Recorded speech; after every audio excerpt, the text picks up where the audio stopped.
Bismillahirrahmanirrahim. Assalamualaikum warahmatullahi wabarakatuh. Waalaikumsalam. Baik, rekan-rekan sekalian, hari ini kita memasuki perkuliahan ke-9 setelah melaksanakan ujian tengah semester. Sebelum ujian tengah semester kemarin kita banyak membahas mengenai teori-teori dan membahas mengenai konsep-konsep tentang hukum dagang dan bisnis syariah. Setelah tengah semester ini kita akan masuk pada aspek praktisnya. Salah satunya adalah menyusun kontrak dagang dan bisnis syariah. Perkuliahan ini sebagai upaya untuk memenuhi target luaran dari mahasiswa SEBI, di mana nanti ketika sudah lulus, mahasiswa diharapkan bisa menjadi profesional yang mampu menyusun dokumen dan kebutuhan-kebutuhan untuk hukum dagang dan bisnis syariah. Ini adalah CPMK dan indikatornya. Perkuliahan ini bertujuan untuk memberikan kemampuan mahasiswa untuk menyusun kontrak rancangan bisnis syariah sesuai dengan fikih muamalah dan peraturan perundang-undangan. Ada 5 indikator yang digunakan dan ada 6 indikator yang digunakan dalam perkuliahan kali ini. Ya, kita bisa mengidentifikasi jenis akad yang tepat, susunannya benar, integrasi antara hukum positifnya cocok, rumusan hak dan kewajiban antar para pihak, dan juga bisa merumuskan akad yang sesuai dengan kaidah-kaidah syariah. Sebelum kita lanjut ke materi, kita akan melakukan pretest dulu. Silahkan ini di scan, ada sedikit pretest. Kita akan melaksanakan pretest.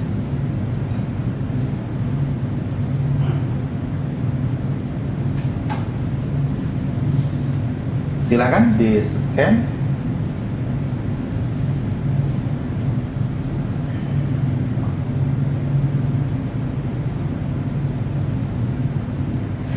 Ada yang belum masuk?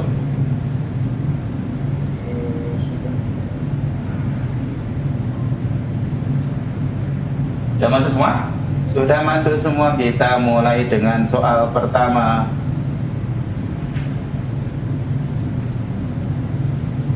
Soal pertama mengenai dasar-dasar dari penentuan akad syariah.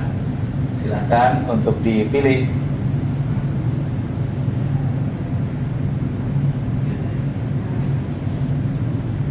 Silakan ditekan. Waktunya 12 detik lagi. Ada 4 pilihan, silakan ditekan sesuai dengan jawaban. Apa akad syariah? Nah, sudah. Jawabnya adalah perjanjian yang halal. Kemudian kita lanjutkan ke next soal. Siapa para pihak yang masuk dalam ijab kabul? Silakan. Persiapkan jawaban. 14 detik lagi. Silakan. Nah, oke. Kita ke soal berikutnya.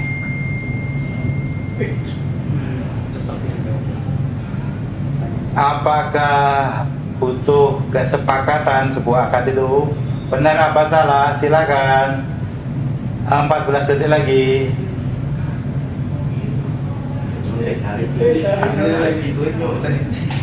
Oh, betul semua. Oke. Semuanya benar menjawabnya. Kita ke soal berikutnya. Apakah kapan akad itu mengikat? Silahkan. Ada 4 pilihan jawaban. Oh, cepat banget jawabnya. Tinggal 1 orang lagi yang belum memasukkan jawaban. Silakan. Wih, betul semua. Pintar semua. Lanjut soal terakhir. Ini akharan harus dihindari. Apakah benar? Pilihan benar dan salah.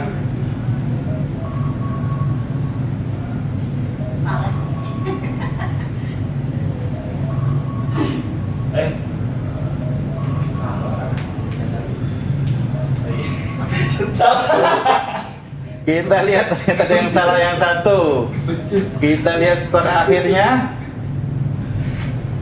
Iya, siapakah yang di peringkat ketiga? Ajis, peringkat ketiga. Peringkat kedua, oh iya.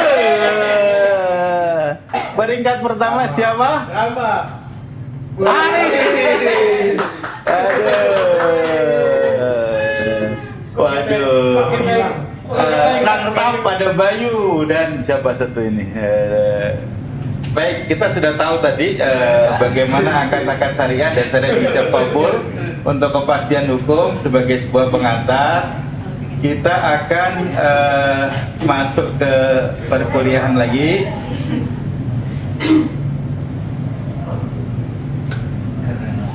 Jadi baik, ini adalah tujuan dari pembelajaran kita.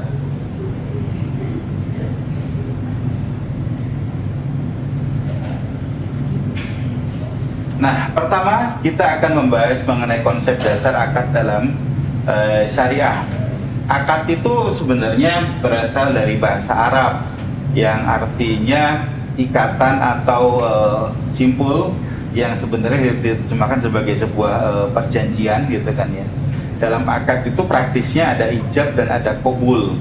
Ijab itu apa? Ijab itu adalah opening statement, dia menyampaikan misalkan menjual sesuatu, memberikan sesuatu atau menghibahkan sesuatu. Sedangkan qabul adalah penerimaannya, dia menerima dari transaksi yang disampaikan itu gitu kan ya. Akibat hukumnya apa? Akibat hukumnya adalah perpindahan hak dan kewajiban.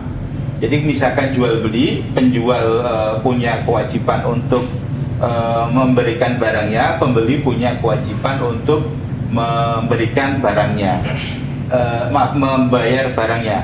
Yang kemudian penguasaan barang itu juga berpindah dari penjual menjadi ke pembeli. Ini adalah salah satu akibat hukum dari sebuah akad gitu ya. Nah, sebenarnya bagaimana ruang lingkup perjanjian muamalah atau perjanjian perdata itu gitu kan ya. Nah, itu hukum dari ruang lingkup hukum dari perjanjian ini adalah ruang lingkup hubungannya yang sifatnya horizontal, artinya dia antar pihak, antar manusia gitu. Yang kemudian ini adalah pertukaran antara hak dan kewajiban masing-masing. Nah, ini tidak bisa mengikat kepada pihak di luar para pelaku akad ini. Jadi ikatan hanya ada pada pemberi ijab dan penerima qabul itu gitu kan ya. Lantas bagaimana hubungan ke atas, hubungan dengan negara, hubungan dengan pemerintah. Hubungan dengan pemerintah dan hubungan dengan negara adalah pada aspek perlindungan hukum, di mana kalau di Indonesia diatur dalam kaidah perjanjian ini seperti fakta sunt servanda, seperti undang-undang yang mengikat pada masing-masing pihak tersebut. Sampai di sini ada pertanyaan?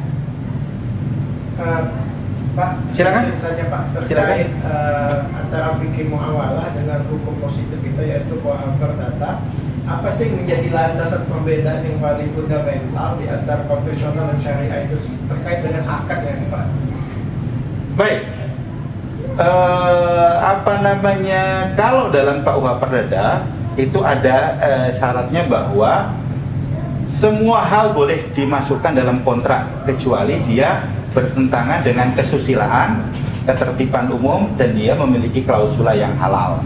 Sedangkan dalam kontrak syariah itu banyak sekali instrumennya, dia harus mematuhi syariah compliance, tidak boleh mengandung unsur judi, tidak boleh mengandung unsur maisir, perjudian, tidak boleh unsur horor yang meragukan gitu kan, dan tidak boleh mengandung unsur-unsur yang diharamkan seperti ribawi dan lain sebagainya.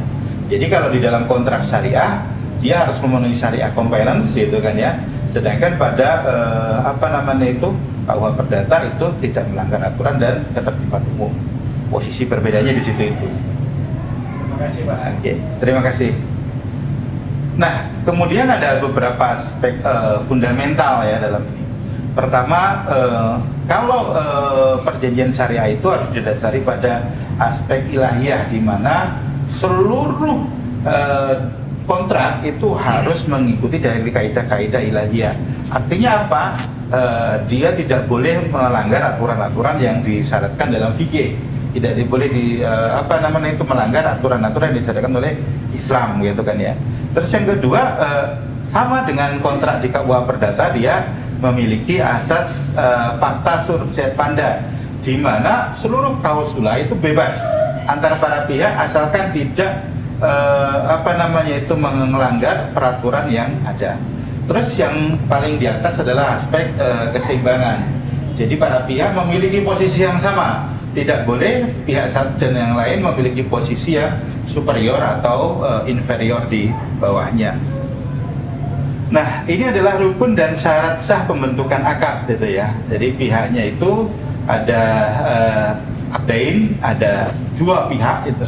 Ada misalkan penjual dan pembeli, pemberi sewa dan penyewa misalkan. Terus ada maq'ud alaih, yaitu objek akad. Apa objek yang ditransaksikan harus jelas. Objek yang menjadi pokok perkara atau pokok akad itu harus jelas, gitu kan ya. Terus yang ketiga harus ada akad yang sah. Akad yang sah itu apa? Ada sigot, ada perkataan dari pihak pertama dan ada persetujuan dari pihak kedua. Nah, ini kalau di konsep fikih yang lama, satu penjual misalkan dia mengatakan saya jual barang ini, gitu kan ya. Terus kemudian di pembeli dia bilang saya beli barang ini, gitu kan ya. Nah, ini menjadi objek menjadi sigot dan penerimaan dari akad itu sendiri, gitu. Nah, ini sigot ijab qabul yang tadi itu adalah pola yang dulu, gitu. Kalau sekarang pola ini berkembang dengan berbagai macam pola. Misalkan kalau kita masuk ke minimarket, nah, akad jual beli tidak disampaikan secara verbal, tetapi ketika kita masuk dan kemudian kita mengambil barang itu dari rak, kita dianggap sudah setuju dengan jenis dan harga barangnya, gitu kan ya. Sehingga ketika kita sudah datang ke kasir, dianggap sigot atau ijab qabul tadi sudah terpenuhi, gitu kan. Maka kalau kita lihat di rak-rak Indomaret itu sudah disampaikan harganya ini berapa, gitu kan, harganya ini berapa. Maka disitulah proses di era modern. Demikian juga kalau kita masuk di marketplace. Ketika kita memilih barang, misalkan di toko oren itu sudah tahu barangnya harganya. Ketika kita sudah men-check out itu, dianggap check out itu sebagai sigot atau ijab dan qabul, gitu kan.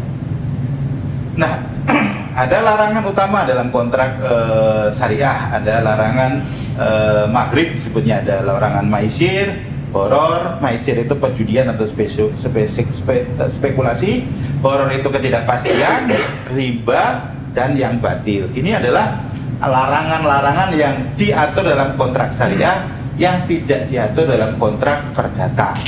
Oleh karenanya ketika kita nyusun akad syariah, maka kita harus memperhatikan dua aspek ini. Pemenuhan formalitas secara perdata dan pemenuhan kaidah fikih secara syariah ini harus dipenuhi secara bersamaan. Oleh karena itu kita harus paham apa saja yang menjadi syariah compliance dari sebuah akad tersebut. Nah, ada beberapa klasifikasi akad. Ada akad tijarah dan ada akad tabarruk. Akad tijarah itu akad komersil. Misalkan apa? Jual beli, sewa menyewa, bagi hasil dan lain sebagainya. Terus akad tabarruk itu adalah akad tolong menolong, yaitu tanpa motif profit. Ya. Ini skemanya banyak sekali ya dalam bentuk bisnis dan perdagangan di era sekarang ini. Jadi fungsi-fungsinya, bentuk-bentuknya ini sudah disesuaikan dengan perkembangan zaman dan teknologi informasi. Perkuliahan kali ini kita akhiri cukup sekian. Mari kita tutup dengan hamdalah bersama-sama. Alhamdulillah. Terima kasih. Ausikum wa nafsi bittaqwallah. Kita akan bertemu dalam perkuliahan berikutnya. Assalamualaikum warahmatullahi wabarakatuh. Waalaikumsalam.